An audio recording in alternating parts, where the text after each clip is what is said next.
อันนี้คือผลงานที่สามสาวแล้วก็เบ้าตุ๊กไปหานะครับแล้วมันทีมงานสร้างการเต็งอยู่ข้อกินแต่มันอาจจะบกครบเครื่องนี่แหละเขาจะเห็นตอนนี้แหละนี่จ้วยสูตรบ้านๆมาตุ๊กเห็ดนะทานขายเครื่องได้สบายบาทนี่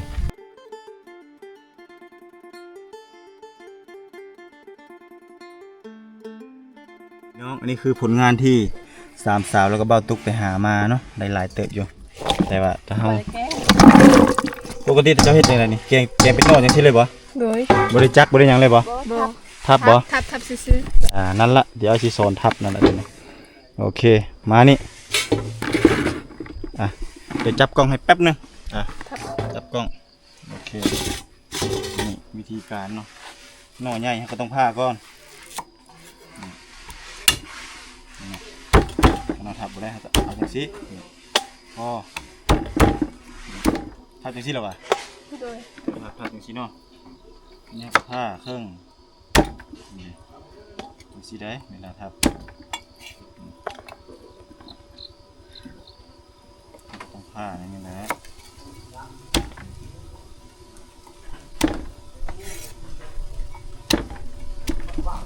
เราทับแล้วมันจะเซ่บเห็นบ่ภาพละเศษเนาะคือเกลือไปเยอะเข้าบอกมันตั้งอร่อยอยู่แล้วขนมทับน้ำไม้ยามท่านมันโอกดูแล้วก็บ่เซ่บเพื่อกันได้ล่ะเห็นบ่นี่มันกำลังเบี้ยโป่งไม่ไหม้เด้น้องไม่ไหม้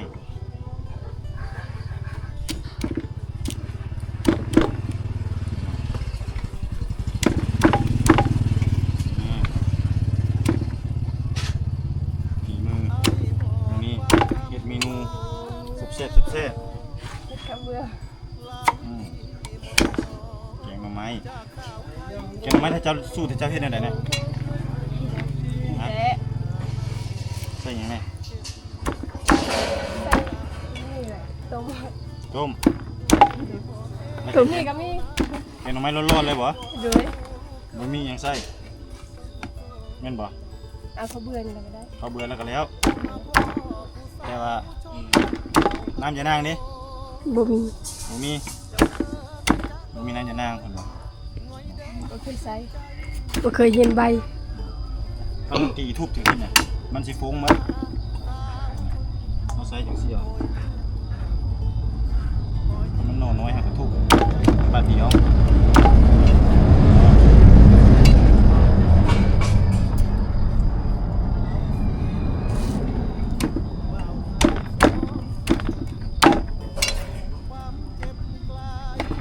ลายมันก็มุ่นขนาดทุบแห้งเลยทุบแห้งมันมุ่นนะทิ้งให้นี่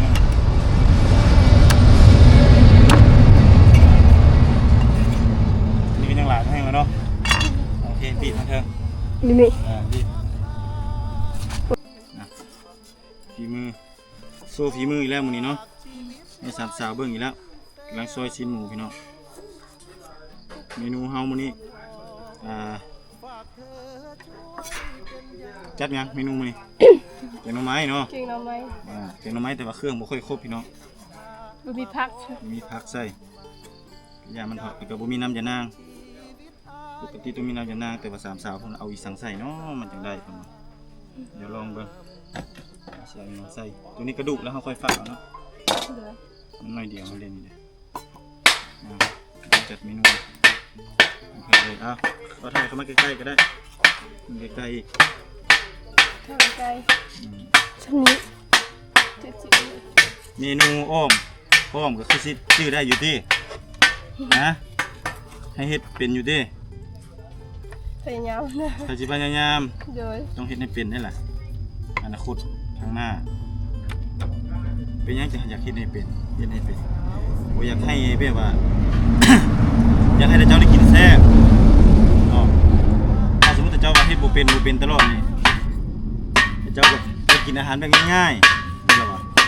บ่แซ่บโอเคเหมาะยิ้มในระหว่างที่รอให้ อันนั้นมันจืดเนาะหน่อไม้จืดนี่กำลังตำข้าวเบื่อก่อนพี่น้องให้ตามสาวคนตำข้าวเบื่อยับเข้าใกล้ๆกันมันจะเห็นเฟรมโอเคนั่นละวันนี้เมนูปกติแกงหน่อไม้เจ้าเฮ็ดแบบไหนใส่ข้าวเบื่อกับทำไมหน่อไม้กับตำไปเลยเจ้าเว้าไปน้ำตำไปน้ำโอเคปกติใส่แต่ปกติใบมะกรูดใบมะกรูดกับข้าวเบื่อเผ็ดแป้งนัวเกลือเรียบร้อยสูตรง่ายๆเนาะลองเบิ่งจะว่าใบมะกรูดนี่เขียวสิลองเบิ่งมันสีเขียวป่ะยังแซ่บบ่แซ่บพอโอเคลองเบิ่งสูตรใดสิคักเนาะแต่ประเดกเฮาหมดเลยเนาะบ่มีประเดกถ้ามีประเดกใส่ประเดกนั่นดิโอ้ใส่บ่ได้ตัวน่ะประเดกตัวประเดกตัวทงบ่ตัวทงมันจึงตวงตัวนี้มันมันเขาปรุงมาเรียบร้อยแล้วมันบ่แซ่บปรุงตัวนี้เป็นประเภทใส่ตำแบบตำมี่ตำข้าวปุ้นตำเส้นเฟอตำประเภทตำนะแต่ประเภทแกงเพาะคือจังซี่นี่แต่ขนาดเฮ็ดเมื่อวานนี่บ่ได้ใส่ประเดกกันยังแซ่บเนาะโอเคแซ่บแล้วยังแซ่บแล้วเพิ่นเลขแล้วบ่เอามาหามักเพชรมาใส่มักเพชรเลือกเอามักแดงมาเด้อ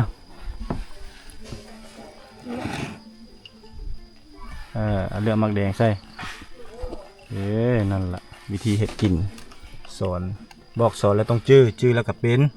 แล้วก็เฮ็ดกินเองการที่เจ้าเฮ็ดกินเองใส่รสเดี๋ยวอ้ายเป็นคนตัดสินเองว่าซ้ำใดโอเคแล้ว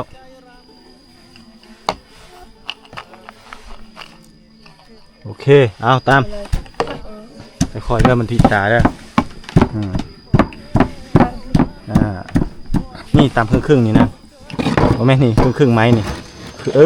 นั่นล่ะอันเด็ดนะมันก็แน่นเป็นบ่ต้องมีวิธีมันได้ต่ำเลยนั่นล่ะ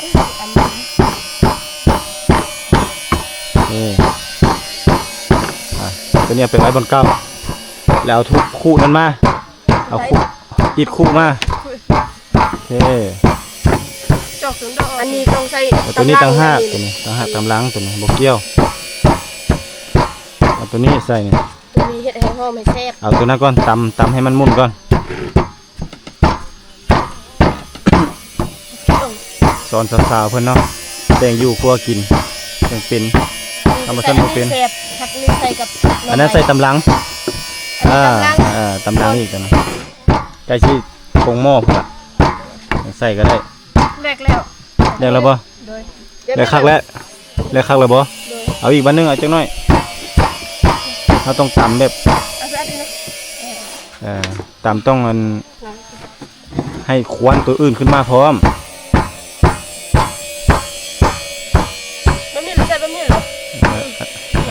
จักน้อยแป๊บนึงให้ทางนี้ตำก่อนแป๊บนึงเป็นก่อนแป๊บนึงโอเคเอาลงเลยเด็ดก็ได้เอาเด็ดมันจังอันนั้นเด็ดนั่นน่ะเด็ดนั้นมันจังเลขไว้เนี่ยเด็ดยศตัวนี้เอาออกใส่นี่ใส่ตำลังทั่วก็ใส่ซะบ่ใส่ได้แต่ตัวนี้เอาแต่พักนั่นแหละเอาแต่พักก็ได้เอาแต่พักก็ได้เนาะ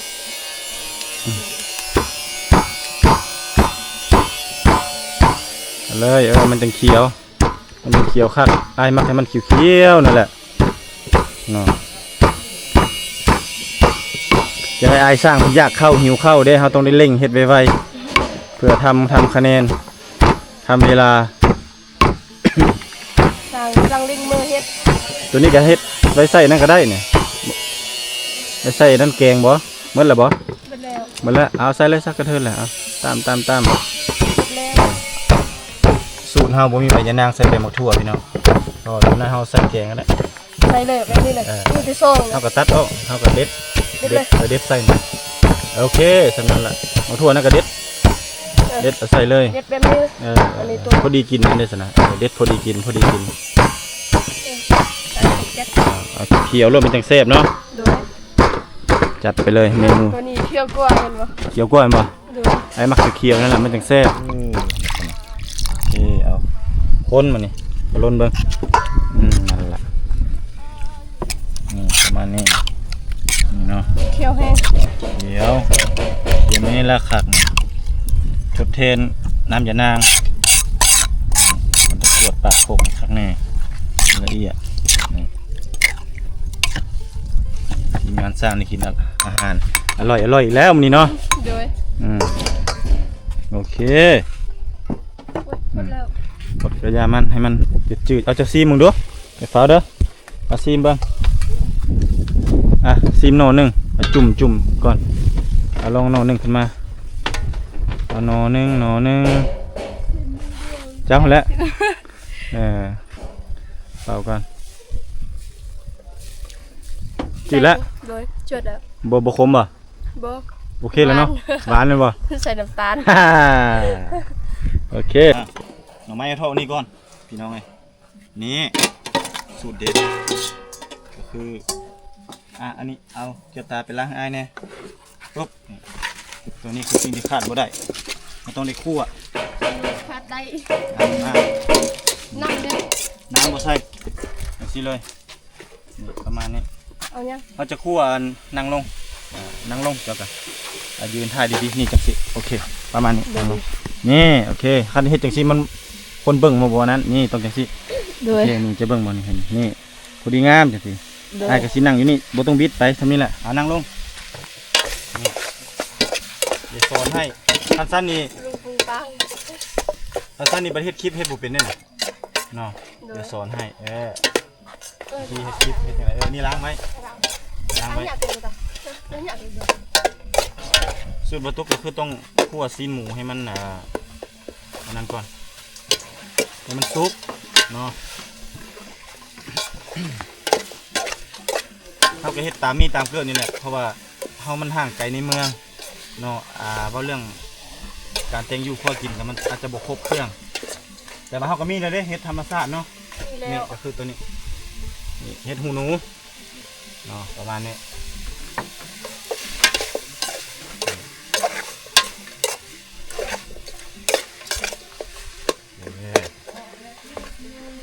ให้มันสุกจังหน่อยก่อนเนาะ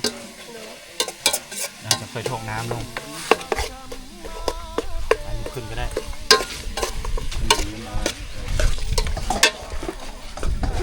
มันอยู่ยังอีกบัดนี้แกงหน่อไม้ทีมงานสร้างแกงหน่อไม้นี่ของย่างบ่หมูมันนะไข่ยากไข่บ่ยากนะ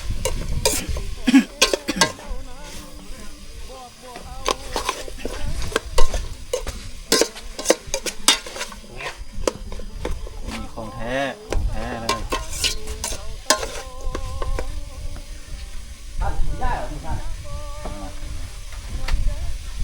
จะมีน้ำจะน้ำเดี๋ยว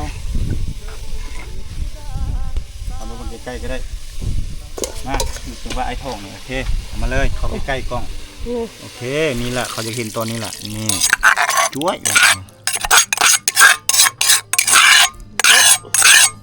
ได้เสียงได้ต้องเป็นสิได้เนาะมานี่พี่น้องรสชาติอร่อยมากเลยทองลงโอเคนี่แหละ นี่เคี่ยวแห้ง เดี๋ยวตักบ่มาสิก็ได้ตกมาเอามาสิ น้ำมัน เพราะว่าน้ำมันอาจจะบ่พอหลายคนมักสดน้ำเด้เนาะนี่คือสูตรของเฮาเนาะเต็มเลยเอามาขูดหน่อไม้มาคืออย่าตามกัน สุรบุญแล้วทางนั้น นี่มาใส่ เอาลงก่อนแป๊บเดี๋ยวตัวนี้บ่มาโอเคนี่คือขูดหน่อไม้พี่น้องถอกลงจะสิเลยกวดลงมาใส่ ใส่ลายน้ โอเคพอได้แล้ว ำเดือด พอดีเลยสำหรับ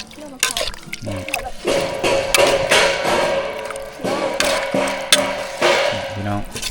สูตรบ้านๆมาตุกเห็ดนี่คือสูตรบ้านๆอร่อยจังเลยแล้วนี่ของแท้นี่ตบท้ายด้วยเห็ดกระตุ้นลงไปบอกแล้วเดี๋ยวแป๊บนึงเนาะเอารอจังหวะมันพด โอ้สุดยอดเลยสมบูรณ์เลยพี่น้อง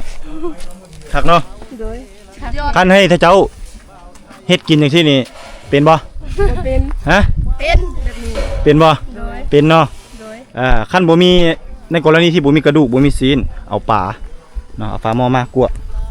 ปลาหม้อมากวบปลาหม้อมากวบอัดเลย นี่เด้ยังบ่ทันได้ใส่ เดี๋ยวแป๊บหนึงนี่แหละคือวิธีการแต่งกินแบบชนบทเฮาถ้าไม่มีปลาเอาปลาดุกก็ได้ปลายังก็ได้พอให้มันมีแบบว่ารสชาตินัวๆใส่ในแกงนี่ เซมีตามีแต่ใส่ปลาแดก ใส่แต่ปลาแดกซื่อ โดย ถ้ามีแต่หน่อไม้เฮาแกงกินน่ะมันจะบ่มีประโยชน์อีหยังเนาะเฮากินเฮาก็เจ็บกระเพาะกินหลายมันก็เจ็บกระเพาะเนาะมันจะให้สุขภาพเฮาบ่แข็งแรงไปเฮ็ดเวียกเฮ็ดงานก็บ่คักแม่นบ่ โดย รอจังหวะหน่อยหนึงเฮาจังตื่น โอ้สร้างอุ้มนี่ถือว่าบุกนักพี่น้องกับสร้างตากำลังโตเท่าทางหน้าโอ้มันก็เด่นขึ้นมาเลยได้พี่น้องนี่เนาะเดี๋ยวทามมาเบิ่งไก่นี่ไก่จะเข้าหูบเข้าห้างแล้วพี่น้องเงินของสามสาวเพิ่นถือว่าเริ่มเป็นหูบเป็นห้างถือว่าสูงเนาะสูงพอสมควรเลยมันจังบ่ฮ้อน อันต่ำหลายมันฮ้อนเด้เนาะเปิดร้านขายเครื่องได้สบายบาทนี่ละคืองานของสามสาวเผาตะโอ้ยนี่ยังตู้บ่เปิดบ่นี่บ่โอกะโอเคทางเพื่อนกำลังจอดอยู่มาเบิ่งทางด้านในพี่น้องคือว่าเพิ่นกระโบกตั้งแต่ลุ่มขึ้นเทิงเนาะแล้วเทิงนั้นก็ต้องได้ไซส์คันไดนี่อยู่ในขั้นตอนโบกพี่น้องโบกแล้วห้องหนึ่งแล้วห้องนี้ถือว่าสำเร็จละนี่เนาะถือว่าสำเร็จเสร็จสิ้นแต่มันยังโบแห้งเพื่อตัวนี้คือห้องที่สองห้องที่สองข้างนี่บ่โอ้นี่มันกำลังโบกข้างนี้กับข้างนี้เนาะที่ว่าเราจะให้ทีมงานสร้างนี่แบ่งหน้าเวียกกันในการโบกการสร้างถือว่าโอเคแล้วพี่น้องสำนี้เนาะก้าวใส่ลายสำหรับเบียกงานเรากายทางก็จะมีรถเล่นผ่านพี่น้องนี่จะมีรถเล่นผ่าน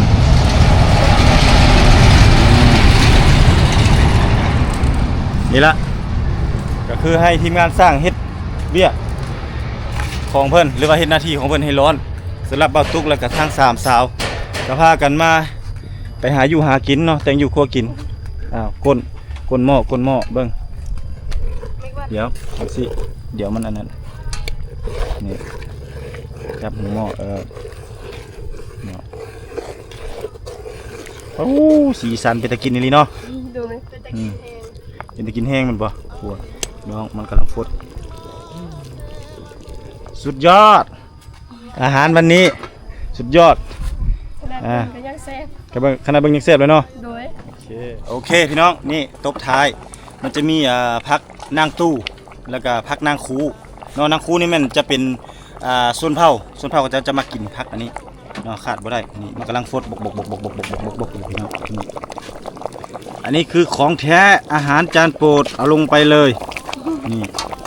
จึ๊บนี่ลงมาเอามากวดมาใส่ให้มันหมดนี่เอามาใส่ให้มันหมดกวดลงเลยกวดลงมือหนึ่งกวดลงโอเคนั่นประมาณนี้นะคือว่ารสชาติได้เลยเนาะ โดย โอเคแล้วเนาะบ่ว่าแต่สีสันได้ต้องเว้าเรื่องความแซ่บความอร่อยได้ แซ่บอร่อยมากได้นี่กระตุ้นก็คือสิสุกแล้ว อร่อยที่สุดในโลกว้าวประมาณขึ้นสูง เอากวบเอาฝาหม้อกวบวงมานี่ขึ้นไปเลยโอเคนั่นล่ะโอเคเอาวันนี้ก็มีแต่รอจังหวะเนาะรอจังหวะ ทีมงานสร้างนะเฮาเนาะเฮ็ดเวียกแล้วแล้วก็มาลงมากินข้าวเฮาก็จะแต่งอยู่ครัวกินปันเพิ่นทีมงานสร้างกำลังเร่งงานพี่น้องนี่กำลังมุงหลังคาสบายเลยอันมุงหลังคาเรียบร้อยรถบรรทุกก็สามารถแล่นเข้ามาจอดข้างในนี่ก็ได้แล้วก็เอาผ้าบัดมุงแยกออกไปอีกนี่เนาะบัดได้มุงแล้วก็เอารถแล่นมาจอดในเลยแล้วก็เอาผ้าบัดดึงที่นอกนี้ออกไปอีกเฮ็ด2ซั่วเนาะ แต่ก็จะย่างนิดนึงแล้วจนนั้นเฮ็ดเป็นทีอีกเนาะอ้อมรถขึ้นบ่ได้อีกคือเก่า มีสร้างอุ้มกำลังเร่งงานอย่างหนักเลยเพราะว่าย่านฝนมาเข้าเฮือนถือว่าใหญ่กว้างเลยพี่น้องเอ้ยเฮาต่อไปอีกนี่แต่ว่าจะเป็นเสาเล็กทีมงานเฮาก็บ่ได้พักบ่ได้ผ่อนตอนนี้เวลา 12 โมงแล้ว 12 โมงตรงแล้วนี่แหละให้เบิ่งเนาะทุกตารางนิ้วมีทีมงานสร้างโอ้กองสาวนี่ก็กำลังมาเฝ้าติดตามสถานการณ์มาเบิ่งเลยเนาะมาเบิ่งความงามของห้องเฮ็ดให้งามๆเด้อแหละบอกสร้างแล้วว่าบอกเลยว่าไม่ได้เฮาออกได้เป็นงามๆเนาะอันนี้แม่นห้องของธิดาเห็นบ่คุณพ่อเราจะมาเบิ่งเลยเนาะ มานั่งเฝ้าเลยพี่น้องมานั่งเฝ้ามายืนเฝ้าเลย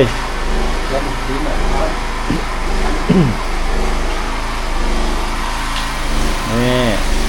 เดี๋ยวเพิ่นโบกแต่ว่ายังบ่ทันขึ้นเทิงเนาะเริ่มหากระสิโบกนี่เพิ่นสิโบกเมื่อทาง2ห้องนี่ก่อนแล้วเพิ่นจังโบกทางด้านนอกมานี่ทางนอกของห้องแต่ก็เป็นทางในเฮือนคือเก่านั่นแหละ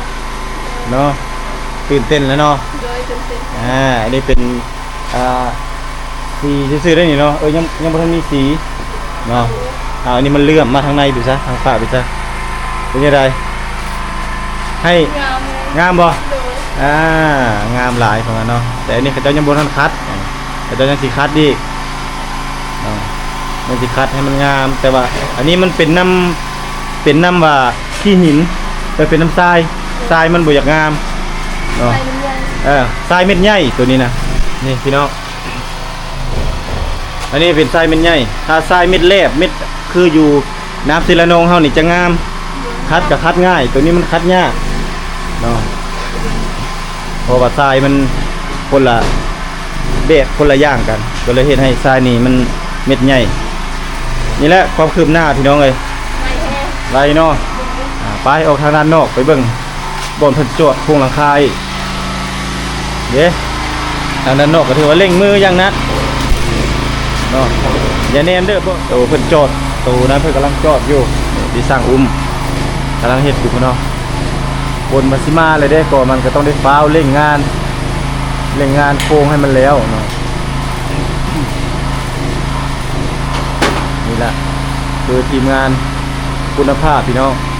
ที่เพิ่นจัดการให้ทั้ง3สาวนี่เนาะนี่ประมาณนี้เร่งเลยเร่งงานเลยแล้วเจ้าถ้าเพิ่นมุงแล้วเรียบร้อยนี่เพิ่นเทเสาเทอย่างเรียบร้อยนี่ก็เกี่ยมมาขนดินเข้าอีกทั้ง2ห้อง2ห้องทางหน้าได้ขนดินเข้าอีกได้แล้วก็ทางด้านหลังนี่ก็ต้องได้อันนั้นนี่ต้องได้เอาดินเข้าอีกข้างหลังกันเนาะมื้อนี้มาซิมแกงหน่อไม้สร้างอุ้มลองดูเอาได้บ่ติดมือใช้น้ำมันแล้วแกงหน่อไม้บ่มีอันนั้นเด้มันซื้อจีนมียานางบ่มียานางเลยบ่มียานางบ่ไปใส่ปลาแดกอีกบ่มีปลาแดกก็หมดนี่ล่ะกินกับ3สาวแซ่บๆนัวๆสำเร็จหูให้แล้วนะลองชิมเบิ่งพี่น้องมักแกงหน่อไม้โอ้ก็สุดยอดแกงหน่อไม้ให้แล้วแซ่บขับดูพี่น้องกินข้าวกินน้ำนำกันเนาะแกงหน่อไม้แบบธรรมชาติจังซี่แหละมาเด้อกินข้าวกินข้าวกินน้ำแล้วเฮาจังอัปเดตให้ท่านผู้ชมได้ติดตามรับชมอีก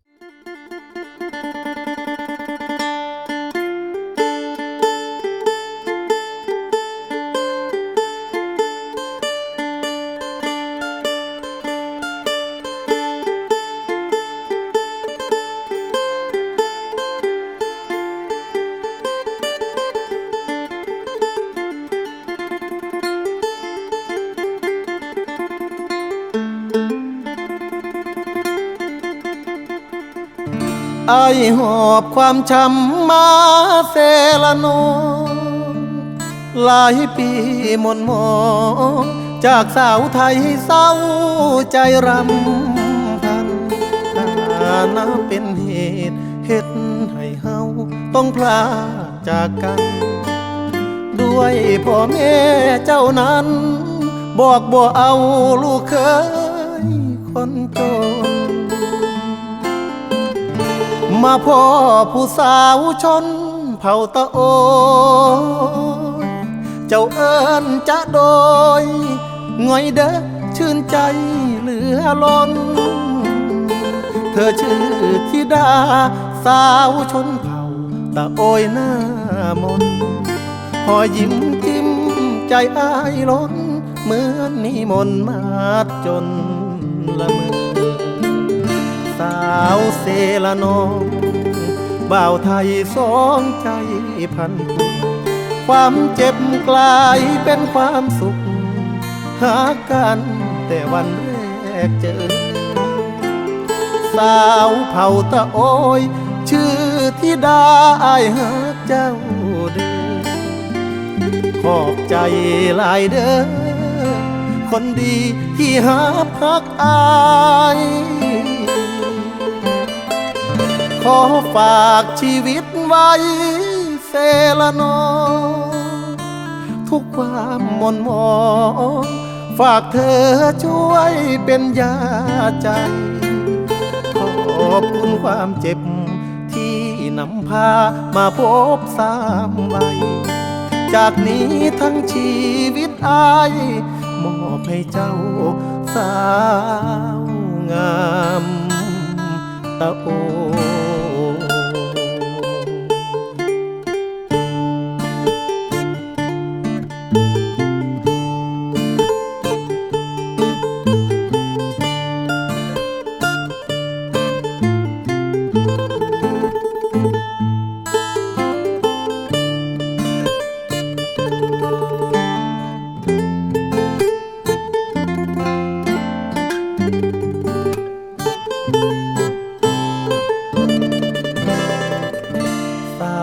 เซละนองบ่าวไทยสองใจพันผูกความเจ็บกลายเป็นความสุขหากันแต่วันแรกเจอสาวเผ่าตะโอยชื่อธิดาอายหาเจ้าเด้อขอบใจหลายเด้อคนดีที่หาพักอายขอฝากชีวิตไว้เซละนองทุกความหม่นหมองฝากเธอช่วยเป็นยาใจขอบคุณความเจ็บที่นำพามาพบสามวัยจากนี้ทั้งชีวิตอายมอบให้เจ้าสาวงาม